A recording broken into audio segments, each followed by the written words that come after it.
Aurten 8 kartel aurkeztu dira Bermeoko Santa Eufemia eta Andramari jaiak iragartzeko.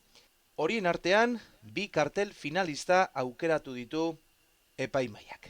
Kalitate artistikoa, originaltasuna, Bermeoko jaigiroa adiraztea eta lehiaketaren oinarrietako ezaugarriak jasotzen dituzten kartelak, 2 kartel finalistak irudietan ikusten duzuenak dira. Lehenengoa, eskerretara dagoena Anton eta Josefin eta bigarrena badatoz. Pasaden ekainaren 20an izan ziren aukeratuak eta uztailaren 4 arte bozkatu ahal izango da Bermeoko kulturretxean ezarriko den kutxan edo internet bidez. Bermeoko udaleko webgunean eta Facebooken ere izango da eskuragarri bozkatzeko aukera. Kutxan jasotako botoek 170ko balioa izango dute, internet bidezkoek 130koa.